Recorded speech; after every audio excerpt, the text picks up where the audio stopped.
नमस्ते, good evening. तो आज हम एक नए अंडरस्टैंडिंग की ओर आगे बढ़ेंगे, जहाँ पर हम सीखेंगे पैथोफिजियोलॉजी ऑफ हाइपरटेंशन। इसको हमने अलग-अलग पार्ट में सीखना है। तो आज के दिन के सेशन को चलिए शुरू करते हैं।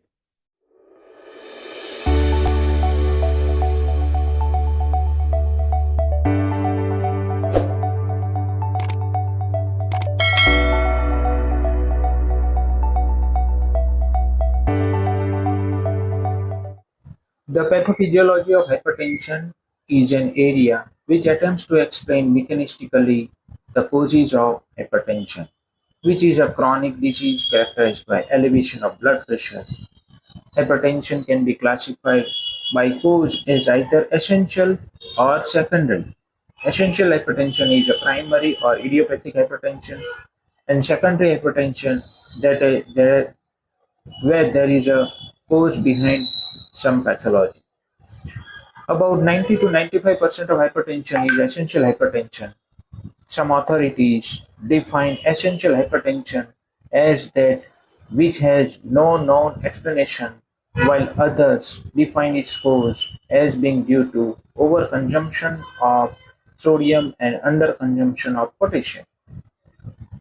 तो कुछ लोग हाइपरटेंशन को कैसे डिफाइन करते हैं कि वो कुछ लोग ऐसा सोचते हैं कि ज़्यादा सोडियम लेने से या पोटेशियम कम होने से हाइपरटेंशन होता है। ऐसा कोज प्राइमरी हाइपरटेंशन के लिए वो मानते हैं।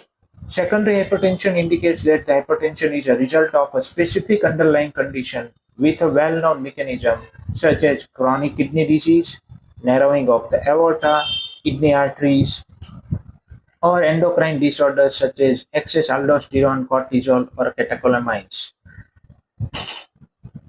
तो कुछ बीमारियां हैं जिसकी वजह से अगर हाइपरटेंशन आता है तो उसको सेकेंडरी हाइपरटेंशन कहते हैं। उसमें से जो एंडोक्राइनल डिसऑर्डर्स जो है या जिसका पार्ट हमने ऑलरेडी हार्मोन्स के वीडियोस में न्यूरो एंडोक्राइन पाथवेज में हमने काफ़ी सारे हार्मोन्स समझाए, जिसको आप यहाँ पर लिंक कर सकते हैं। अगर आपने सुना है तो आपको समझ में आता जाएगा। Persistent hypertension is a major risk factor for hypertensive heart disease, coronary artery disease, stroke, aortic aneurysm, peripheral artery disease, and chronic kidney disease. Cardiac output and peripheral resistance are the two determinants of arterial pressure. तो दो major जो चीज़ें हैं जो हम समझने वाले हैं इस वीडियो के थ्रू, वो है ये है कि आर्टेरियल प्रेशर जब भी बढ़ता है या कम होता है तो उसके पीछे दो चीज़ें हम जैसे कन्वेंशनल मेडिसिन समझते हैं उसी तरीके से इसको समझेंगे कि कार्डियक आउटपुट और पेरिफेरल रेजिस्टेंस, ये दो चीज़ें अप्लाई होगी हर जगह। Cardiac output is determined by stroke volume and heart rate. Stroke volume is related to myocardial contractibility and to the size of vascular compartment. तो स्ट्रोक वॉल्यूम कैसे पता चलता है, कार्डियक मायोकार्डियल कॉन्ट्रैक्टिलिटी कैसी है और वास्कुलर कंपार्टमेंट की size कितनी है, यानी कि कितने फोर्स से वॉल्यूम आ रहा है, that is a stroke volume. और कार्डियक आउटपुट स्ट्रोक वॉल्यूम से और हार्ट रेट से पता चलता है कि कितना आउटपुट आ रहा है। Peripheral resistance is determined by functional and anatomic changes in small arteries and arterioles. तो पेरिफेरल रेजिस्टेंस कैसे पता चलता है, फंक्शनल या फिर एनाटॉमिक चेंजेस से पता चलता है, जिसमें स्मॉल आर्टरीज या आर्टरियोल्स में किस तरीके के चेंजेस आए उससे पेरिफेरल रेजिस्टेंस पता चलता है। यानी कि नैरोविंग है कि नहीं है, वहां से रेजिस्टेंस आता है। नैरोविंग ना हो तो भी अगर उसने अपनी इलास्टिसिटी लूज कर दी तो भी वो एक तरीके का रेजिस्टेंस क्रिएट करेगा, जिससे हाइपरटेंशन होने के चांसेस है। तो हाइपरटेंशन होने के लिए दो चीजें हम काउंट करेंगे, cardiac output as well as peripheral resistance. सबसे पहला फैक्टर आता है ऑटोनॉमिक नर्वस सिस्टम। जो एसेंशियल हाइपरटेंशन है उसमें सबसे पहला फैक्टर है वो है autonomic nervous system. Autonomic nervous system plays a central role in maintaining cardiovascular homeostasis via pressure, volume and chemoreceptor signals. तो ये अलग अलग जो ऑटोनॉमिक नर्वस सिस्टम है वो अलग अलग रोल निभाता है कार्डियोवास्कुलर होम्योस्टेसिस को मेंटेन करने में, जैसे कि प्रेशर मेंटेन करने में, वॉल्यूम मेंटेन करने में और कीमो रिसेप्टर सिग्नल्स को मेंटेन करने में के जरिए वो मेंटेन करता है। It does this by regulating the peripheral vasculature and kidney function. अब ये जो इसका एएनएस का जो फंक्शन है कार्डियोवास्कुलर होम्योस्टेसिस को मेंटेन करने का, वो कैसे करता है? तो वो करता है पेरिफेरल वास्कुलर को रेगुलेट करके और साथ में किडनी फंक्शन को रेगुलेट करके वो एएनएस ब्लड प्रेशर को मेंटेन करने में अपना रोल निभाता है, which in turn affect cardiac output.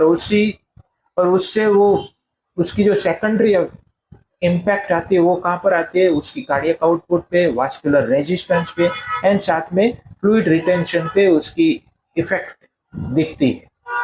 काम करता है पेरिफेरल वास्कुलेचर पर और उसके साथ साथ किडनी फंक्शन पर, और उसकी वजह से उसकी इफेक्ट कहाँ कहाँ दिखती है हमें?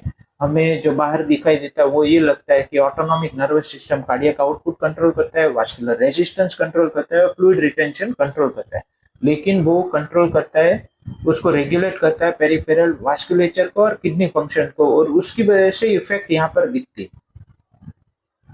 Excess activity of the sympathetic nervous system increases blood pressure and contributes to hypertension. अगर हम ज़्यादा ज़्यादा सिंपैथेटिक एक्टिविटी में चले जाए, जैसे कि ओवर एक्सर्शन करें या एक्सरसाइज करें जिसमें हमारा ब्लड प्रेशर बढ़ता है, और ये हाइपरटेंशन को कंट्रीब्यूट करता है। तो अगर कोई कोई हाइपरटेंशन वाला बंदा हो, वो ओवर एक्सर्शन में जाए या फिर एक्सरसाइज करे या फिर तेजी से दौड़ लगा ले या फिर चले, तो उसको प्रेशर बढ़ता है, कम नहीं होता है। तो हाइपरटेंशन वाले प्रेशर को ओवर सिंपैथेटिक एक्टिविटी में नहीं जाना चाहिए। द मैकेनिज्म साथ में ये साथी की ये जो हम सीख रहे हैं, उसके साथ साथ हम पेशेंट को कैसे मैनेज कर सकते हैं, जो मेंटेनिंग कोज है उसको हम कैसे कंट्रोल कर सकते हैं, वो भी आपको पता लगेगा। The mechanisms of increased sympathetic nervous system activity in hypertension involve alterations in baroreflex and chemoreflex pathways at both peripheral and central levels। जो उसकी मैकेनिज्म है एसएनएस की, यानी कि सिंपैथेटिक नर्वस सिस्टम की जो एक्टिविटी बढ़ गई, उसकी मैकेनिज्म कैसे काम करती, कैसे इन्वॉल्व होती है हाइपरटेंशन। तो वो क्या करती है, इसकी एक्टिविटी बढ़ने से, सिंपैथेटिक एक्टिविटी बढ़ने से बैरो रिफ्लेक्स में चेंज आ जाता है और कीमो रिफ्लेक्स पाथवेज में अल्टरेशन आता है। ये दोनों में अल्टरेशन करके वो हाइपरटेंशन को बढ़ाता है at both peripheral as well as central level. तो दोनों जगह ये काम करता है। ऑटोनॉमिक नर्वस सिस्टम का ही पार्ट है सिंपैथेटिक नर्वस सिस्टम। आर्टेरियल बैरो रिसेप्टर्स। अब बैरो रिसेप्टर्स क्या है, बैरो रिफ्लेक्स कैसे काम करता है?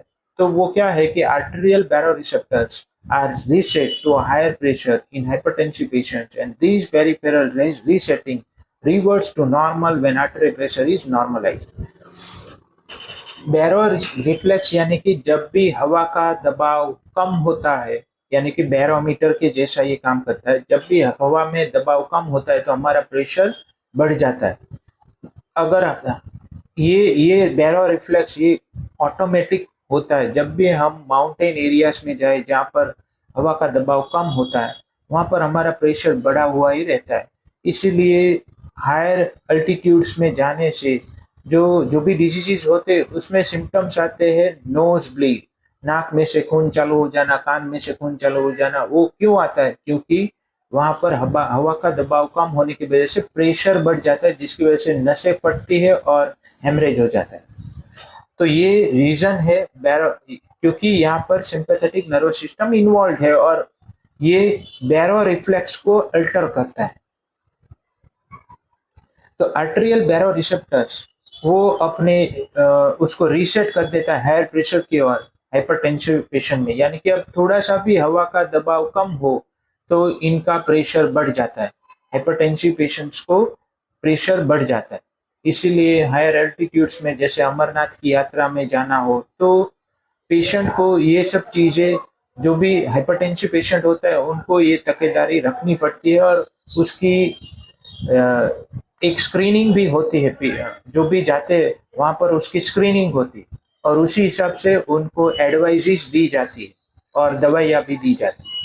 And these peripheral resetting reverts to normal when the arterial pressure is normal। जब भी arterial pressure नॉर्मल होगा तब जाके ये बैरो रिसेप्टर का जो थ्रेशोल्ड लेवल होता है वो वापस नॉर्मल की तरफ आ जाता है। तब तक वो हायर लेवल पर ही वो रिसेट रहता है।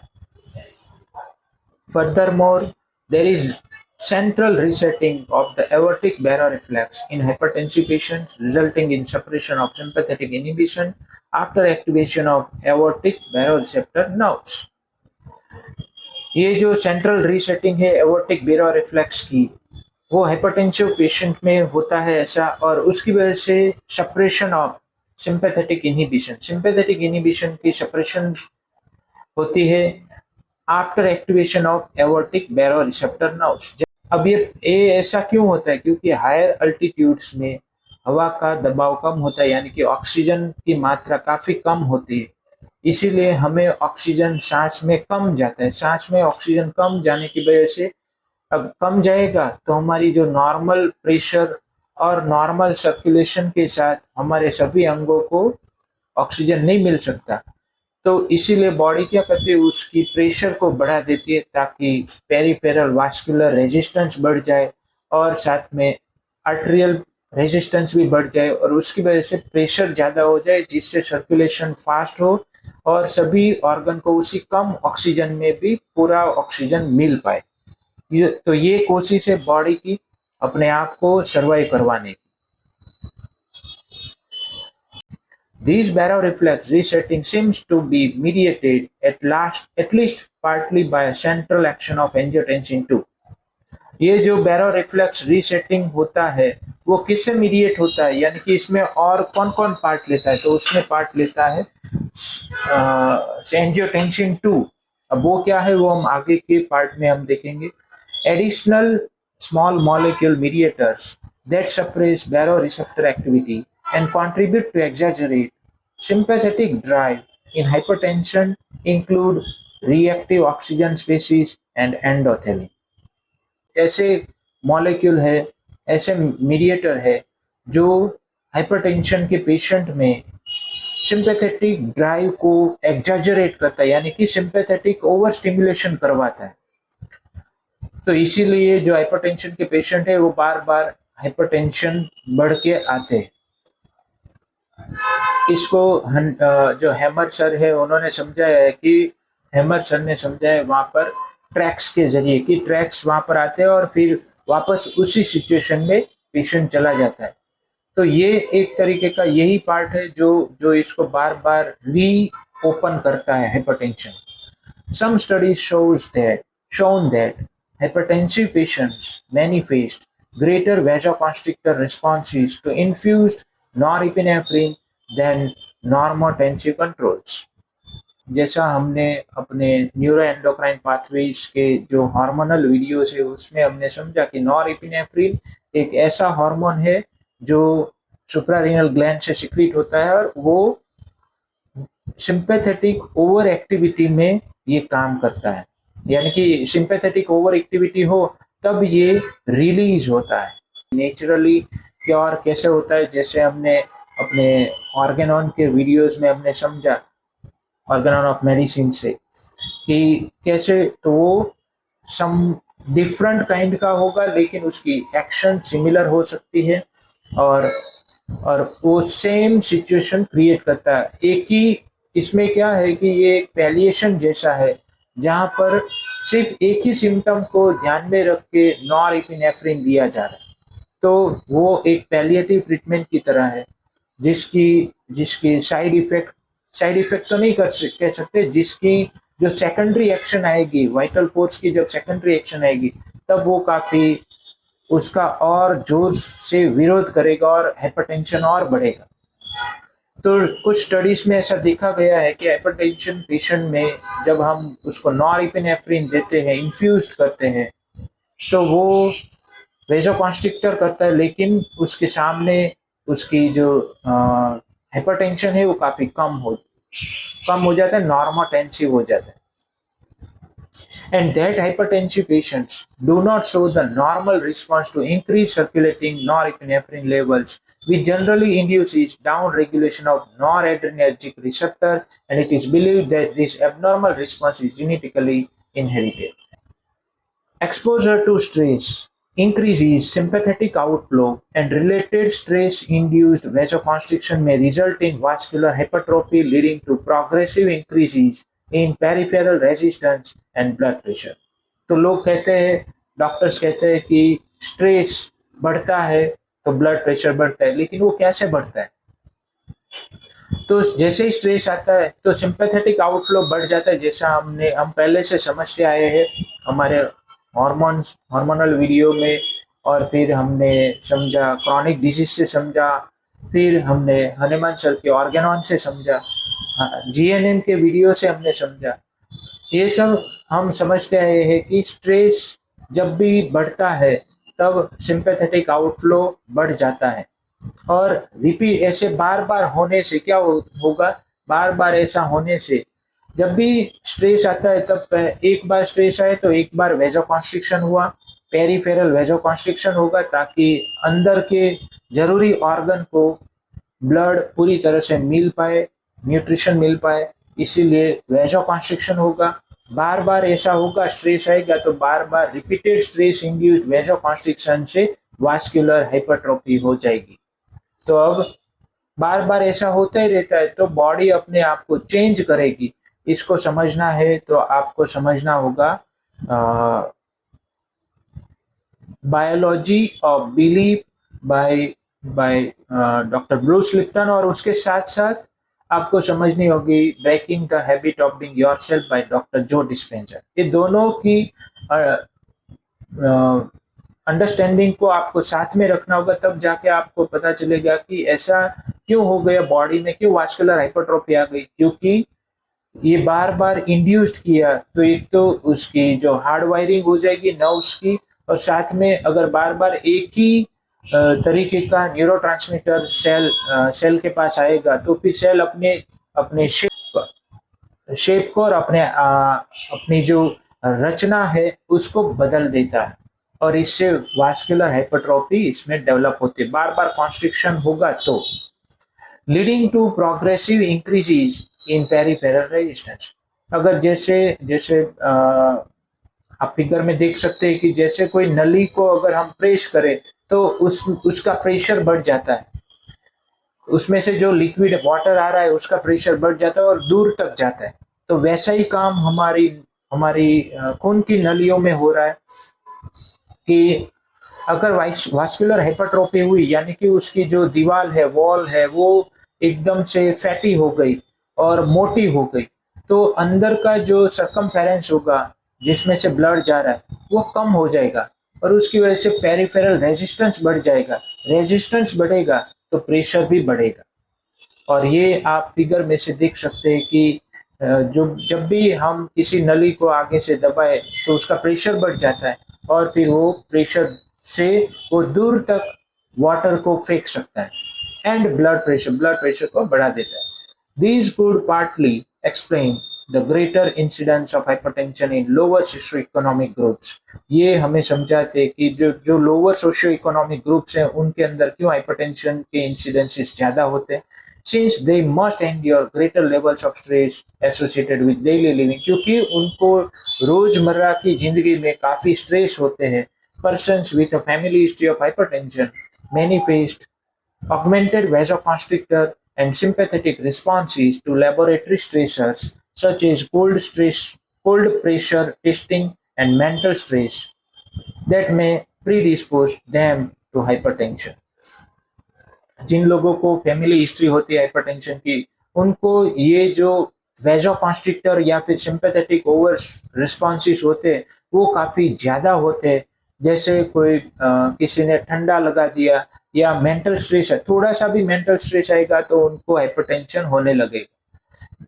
तो ये उनकी प्री डिस्पोजिशन होती है, क्योंकि ये जेनेटिक इंफॉर्मेशन उनके अंदर पास ऑन हुई होती है. This is particularly true of young African Americans.